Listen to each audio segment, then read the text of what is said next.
With her usual cry, "Rabboni," Mary runs out of the house with her arms stretched out towards Jesus and throws herself at his feet, which she kisses, sobbing deeply.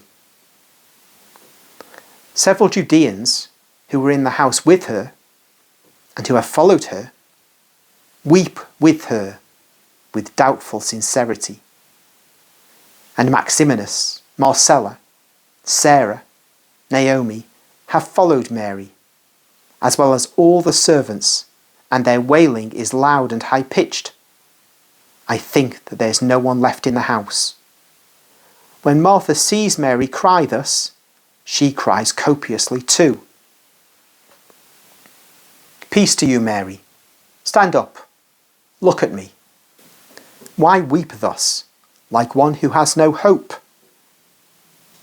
Jesus stoops to say these words in a low voice, his eyes staring at Mary's, who on her knees, relaxing on her heels, stretches her hands towards him imploringly and is unable to speak, so deep is her sobbing.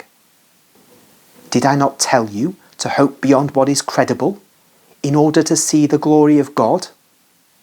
Has your master perhaps changed, that you are so depressed?" But Mary does not listen to the words that aim at preparing her for too great a joy after so much anguish. And being able to speak at last, she shouts, "O Lord, why did you not come sooner? Why did you go away from us? You knew that Lazarus was ill. If you had been here, my brother would not have died. Why did you not come? I still had to prove to him that I loved him. He should have lived. I had to show him that I persevered in honesty. I afflicted my brother so much. And now that I could have made him happy, he's been taken away from me. You could have left him with me. You could have given poor Mary the joy of comforting him after grieving him so deeply. Oh Jesus, Jesus, my Master, my Saviour, my hope." And she collapses again, her forehead on Jesus' feet, which are washed once again by her tears, and she moans, "Why have you done that, Lord?" Also, on account of those who hate you and are now rejoicing at what has happened. Why have you done that, Jesus? But there is no reproach in Mary's tone as there was in Martha's. There is only the anguish of a woman who is grieved, not only as a sister, but also as a disciple who feels that the opinion of her master is diminished in the hearts of many people.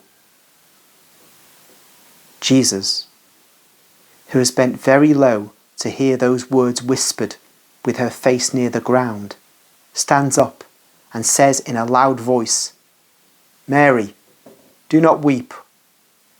Also your master is suffering for the death of his faithful friend, for having had to let him die."